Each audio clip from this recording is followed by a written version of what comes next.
কিছু কিছু মানুষজনকে দেখি আর ভাবি এদের উপর আমি হাসবো, কাঁদবো না এদের উপর রাগ করব। আমি যখন প্রথম হেয়ার স্টাইল ভিডিও শুরু করি, অনেকেই তখন আমাকে নিয়ে খিল্লি করতো, আমাকে নিয়ে মজা করতো। সবথেকে মজার ব্যাপার কি জানেন? হ্যালো সবাইকে, আশা করছি সকলে খুব ভালো আছেন।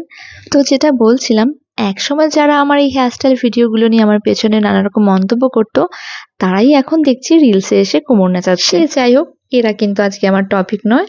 আজকে আমার টপিক হলো তোমাদের সাথে ভীষণই সুন্দর এবং সাবেকি একটা সেলফ বান হেয়ার স্টাইল শেয়ার করা। তো এই হেয়ার স্টাইলটা করবার জন্য আমাদের চুলটাকে কিন্তু দুটো পার্টিশন করে নিতে হবে। ফ্রন্ট সাইডে কিছুটা চুল রেখে ব্যাক পোর্শনে অর্থাৎ আমাদের ক্রাউন সেকশনের চুলটাকে পুরোটাই আলাদা করে নিতে হবে। এবার ক্রাউন সেকশন থেকে কিছুটা চুল নিয়ে সেটাকে টুইস্ট করে একটু পাফ করে কয়েকটা বল পেন দিয়ে সিকিউর করে দিতে হবে। প্রথমবার যখন পুরী গেছিল, সেখান থেকে আমার 2 মেয়ের জন্য দুটো মুক্তোর মালা নিয়ে এসেছিল। মালাগুলো সেভাবে ওরা কখনোই পরেনি। তো আমি অনেকদিন থেকেই ভাবছিলাম মালাগুলো দিয়ে কিছু একটা করতে হবে। তো আজকে এই মালা দিয়েই কিন্তু আমি পুরো হেয়ার স্টাইলটা করব। তো ফ্রন্ট সেকশনে আমি যে চুলটুকু রেখেছিলাম সেগুলোকে দেখো আবার ছোট ছোট করে একটু পার্ট করে আলাদা করে সেকশন করে নিচ্ছি, এবং এই পুরো চুলটাকে কিন্তু আমাদেরকে কার্ল করে নিতে হবে।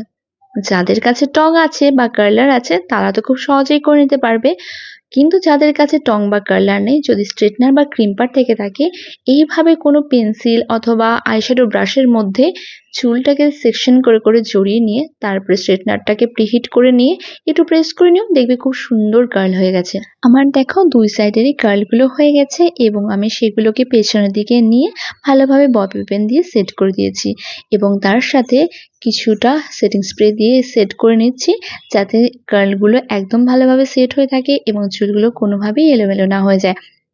এবারে আমার বাদবাকি যে চুলের লেয়ারটুকু রয়েছে সেটাকে দেখো আমি একটা সরু রাবার ব্যান্ড দিয়ে ভালোভাবে সিকিউর করে নিচ্ছি। আমার চুলটা কিন্তু খুব ভালোভাবে সিকিউর করা হয়ে গেছে।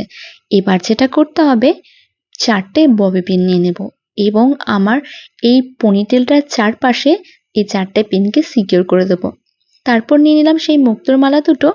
এবারে পনিটেলের চুলটাকে দুটো পার্ট করে নিলাম এবং এই মুক্তোর মালা দুটোকে দুটো ইউপিন দিয়ে ভালোভাবে সিকিউর করে দিলাম।